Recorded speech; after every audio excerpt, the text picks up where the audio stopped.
Namaskara friends, welcome back to my channel Triple S Stock Explorer. For more videos, like, share and subscribe to my channel. Disclaimer: this is not an investment advice. All the contents of this video are for educational purpose only. Always do your own research before investing.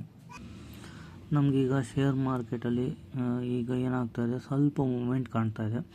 So ಈ moment ನಮಗೆ proper ಇದು ಅಂದರೆ positive trend ಇದೆಯಾ ಇಲ್ವಾ ಅಂತ ನಮ್ಗೆ ಗೊತ್ತಾಗಬೇಕು ಅಂದರೆ ನಾವು ಒಂದು ಕಡೆಯಿಂದ ಚೆಕ್ ಮಾಡ್ಕೊತ ಹೋಗ್ಬೇಕು. ಈಗ ಒನ್ ಡೇದು ಸೆನ್ಸೆಕ್ಸ್ ನೋಡಿದ್ರೆ ನಮಗೆ ಯಾವ ಥರ ಸಿಗುತ್ತೆ ಅಂದರೆ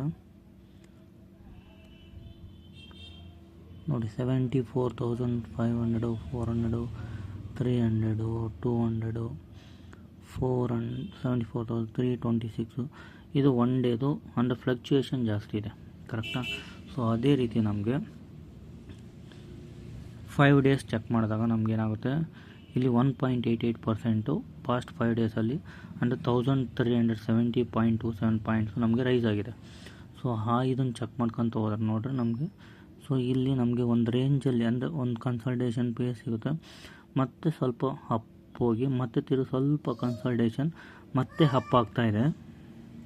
ಸೊ ಅದೇ ರೀತಿಯೇ ಇದೂ ಅಷ್ಟೇ, ಕನ್ಸಲ್ಟೇಷನ್ ಸ್ವಲ್ಪ ಅಪ್ಪರ್ ಮೂಮೆಂಟ್ ಬಂದು ಮತ್ತೆ ತಿರ್ಗಾ ಸ್ವಲ್ಪ ಕನ್ಸಲ್ಟೇಷನ್ನು ಮತ್ತು ಸೊ ಈ ಥರ ಇರೋದ್ರಿಂದ ನಮಗೇನಾಗುತ್ತೆ, ಸೊ ಇದು ಪರವಾಗಿಲ್ಲ ಅನ್ನಿಸ್ತಾ ಇದೆ.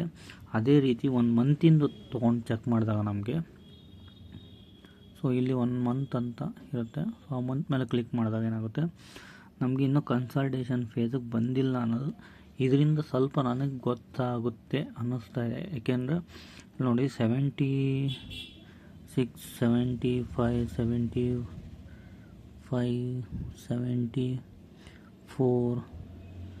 73.805, 72 ಹೋಗಿದ್ದು ಮತ್ತು 73.7, ಇಲ್ಲಿ ಬಂದು 74.340 ಆದಮೇಲೆ ಇದು 74.332. ಸೊ ಅಂದರೆ ಒಂದು ರೇಂಜಲ್ಲಿ ಹೋಗ್ತಾ ಇದೆ. ಅಂದರೆ ಸ್ವಲ್ಪ ಇಲ್ಲಿ ಬಂದು ಸೊ ಆಲ್ಮೋಸ್ಟ್ ಇಲ್ಲಿ ಈ 72.9 ಅಂದರೆ 73ಗೆ ಇದಾಗಿದ್ದು ಮತ್ತು ಅಪ್ಪರ್ ಇದಕ್ಕೆ ಬಂದು ಮತ್ತು ಇದು ಕನ್ಸಲ್ಟೇಷನ್ ಅನ್ನಿಸ್ತಾ ಇದೆ 74.332. ಆದಮೇಲೆ ಇದು ಇನ್ನು ಮಂಡೇ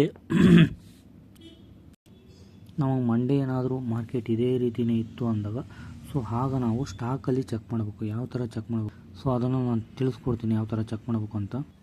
ನೋಡಿ, ಈ ಥರ ಸ್ಕ್ರೀನರ್ಗೆ ಹೋಗ್ಬಿಟ್ಟು ಸ್ಕ್ರೀನರಲ್ಲಿ ಸರ್ಚ್ ಕೊಡ್ರಿ ಮಜಾನ್ ಡಾಕ್ ಶಿಪ್ ಬಿಲ್ಡರ್ಸ್ ಅಂತ ಹೇಳ್ಬಿಟ್ಟು.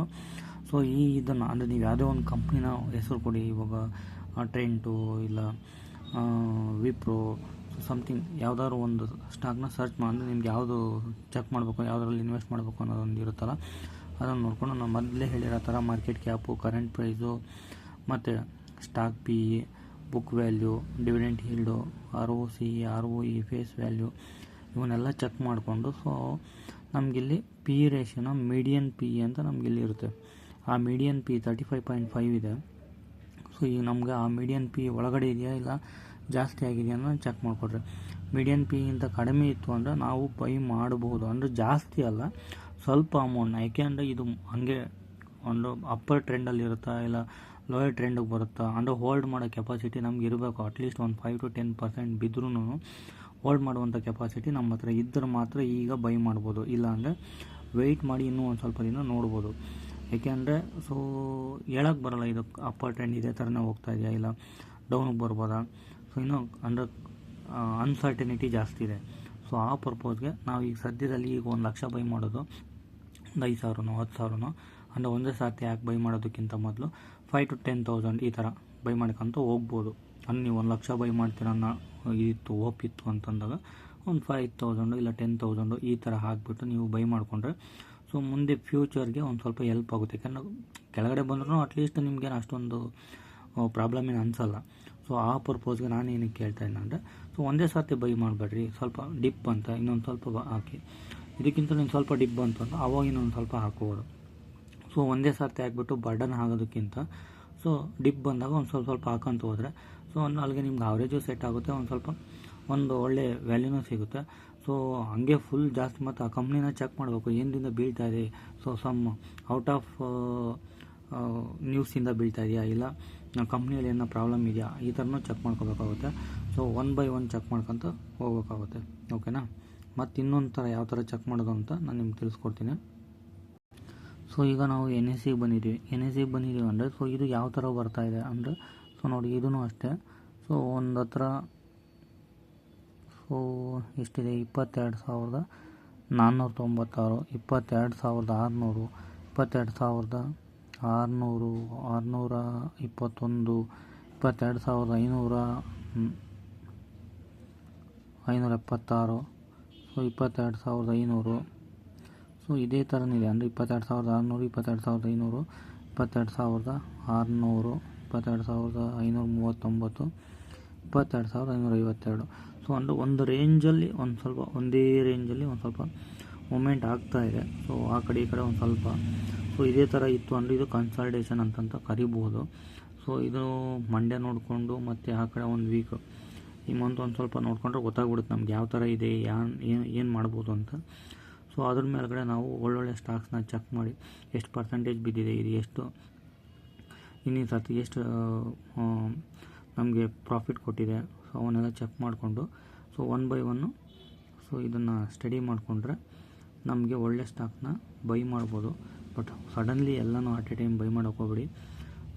ನನ್ನ ಅನಿಸಿಕೆ ಏನಂದರೆ ಒಂದು ಸ್ವಲ್ಪ ಒಂದು 5,000, 2,000, 3,000 ಈ ಥರ ಒಳ್ಳೊಳ್ಳೆ ಸ್ಟಾಕ್ಸ್ನ ಬೈ ಮಾಡಿ. ಸೊ ಓಕೆನಾ. ಪೆನ್ನಿ ಸ್ಟಾಕ್ನ ಸ್ವಲ್ಪ ಅವಾಯ್ಡ್ ಮಾಡಿ ಸದ್ಯಕ್ಕೆ, ಯಾಕೆಂದರೆ ಇಮಿಡಿಯೇಟ್ಲಿ ಅವು ಬೆಳೆಯಲ್ಲ ಅನಿಸುತ್ತೆ. ಅಂದರೆ ಯಾಕೆಂದರೆ ಸ್ಟ್ರಾಂಗಾಗಿ ಮೂಮೆಂಟ್ ಕೊಡಲ್ಲ ಸದ್ಯ. ಸೊ ಇದರಿಂದ ನೋಡಿಕೊಂಡು ಒಳ್ಳೊಳ್ಳೆ ಸ್ಟಾಕ್ನ ಬೈ ಮಾಡಿ, ಒಳ್ಳೆ ಮೂಮೆಂಟ್ ಆಗುವಂಥ ಸ್ಟಾಕ್ಸ್ನ ಚೆಕ್ ಮಾಡಿ. ಸೊ ಒಂದೊಳ್ಳೆ ಅಂದರೆ ಇಮಿಡಿಯೇಟ್ಲಿ ಬೈ ಮಾಡಿ.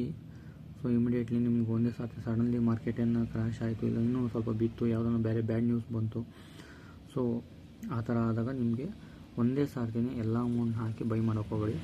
ಇದೊಂದನ್ನು ನಾನು ಒತ್ತಿ ಏನಕ್ಕೆ ಹೇಳ್ತಾ ಇದ್ದೀನಿ ಅಂದರೆ so it is important to us. ಓಕೆನಾ. Thank you for watching the video.